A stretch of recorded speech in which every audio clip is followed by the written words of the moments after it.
हमसे पूछा गया है in the circuits on the correct timing diagram of output Y from the given waveform is. तो दो फ्लिप फ्लॉप बने हुए हैं, यहाँ कुछ सर्किट वर्किट बनी हुई है और पूछा गया है कि इस क्लॉक के लिए कौन सा वेव फॉर्म आएगा। ठीक है, W और 1 सबकी वैल्यू पूछी गई है। तो x1 की वैल्यू हमें दी गई है, y1 की वैल्यू दी गई है और क्लॉक की वैल्यू दी गई है। फिर हमें आउटपुट बताना है। अगर इस फ्लिप फ्लॉप की मैं टेबल बनाऊं तो वो कैसे दिखेगी, यानी अगर ये डी फ्लिप फ्लॉप है और ध्यान से देखें तो डी फ्लिप फ्लॉप, फिर इसमें x1 यहाँ कनेक्टेड है, x2 यहाँ कनेक्टेड है, तो यानी ये डेटा फ्लिप फ्लॉप है। जो इनपुट पे आएगा वही आउटपुट पे जाएगा। तो इनिशियल अगर मैं बात करूँ, इनिशियल, ठीक, इनिशियल अगर, और वेव फॉर्म आउटपुट क्या मिलेगा, आउटपुट को हमें एंड गेट कर देना है। ठीक है, तो यानी अगर मैं इतने की पार्ट क्लॉक की बात करूँ सिर्फ, तो चलो इसका डायग्राम बनाते हैं से यहीं पे ही। इस केवल ये क्लॉक, ये जो हमसे पूछा गया डब्लू का डायग्राम, चलो खुद बनाते हैं क्या आएगा। ठीक, ये है हमारी क्लॉक। ठीक, ठीक है, अब एक समय के लिए इनको भूल जाओ।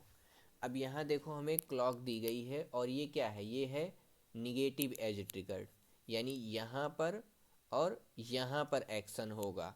अब ध्यान से देखो यहाँ हल्का सा शिफ्टेड भी है।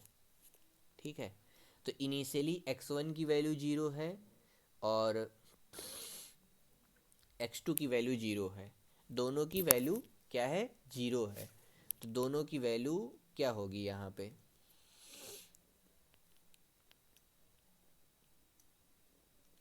इसी के जस्ट नीचे अगर मैं बनाऊं,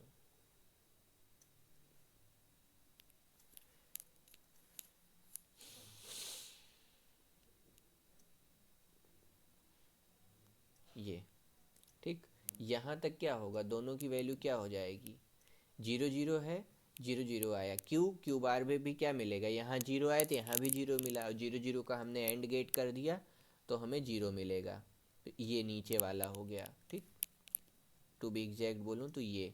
ठीक, फिर अब आओ यहाँ पे, x1 की वैल्यू तो 0 है और x2 की वैल्यू 1 हो चुकी है। ठीक, फिर आगे चलो आगे चलो, यहाँ जब क्लॉक डिप करेगी ये वाला पोर्शन, अब फिर यहाँ देखो, फिर क्लॉक क्या हो, निगेटिव ट्रिगर हुई यहाँ पे। जैसे यहाँ निगेटिव ट्रिगर हुई तो ध्यान से देखो इस मोमेंट पे क्या है, इस मोमेंट पे x1 की वैल्यू 1 है और x2 की वैल्यू क्या है, 0 है। ठीक, तो आउटपुट पे क्या आएगा, 0 आए, एक 1 आएगा, एक पे 0 आएगा। तो x1 पे 1 है तो x1 पे 1 आएगा, x2 पे आएगा 0, 1.0 क्या हो गया, 0 हो गया। अभी भी यहाँ तक भी ये क्या रहेगा, 0 ही रहेगा।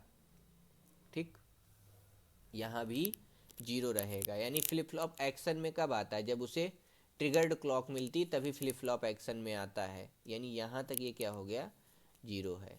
अब फिर देखते हैं कि हमारी क्लॉक डिप कहाँ हुई है, यहाँ डिप हुई है। अब यहाँ जैसे डिप हुई है तो ध्यान से देखो, अब इस जगह पे देखें, एक की वैल्यू 1 है, एक की वैल्यू 0 है, तो यानी इसके नीचे भी क्या होगा, हमारी क्लॉक क्या रहेगी, ऐसे ही 0 रहेगी।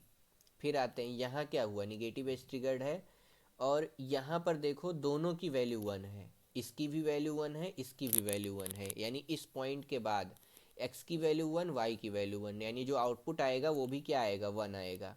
तो ये स्थिति होगी, ऐसे 0 जा करके फिर ऐसे। तो यानी अगर ऐसे कौन सा रिसेंबल कर रहा है, W3 रिसेंबल कर रहा है, यानी W3 वाला जो ऑप्शन है वो करेक्ट है, यानी W3 वाला ऑप्शन करेक्ट हो गया, ये C ऑप्शन।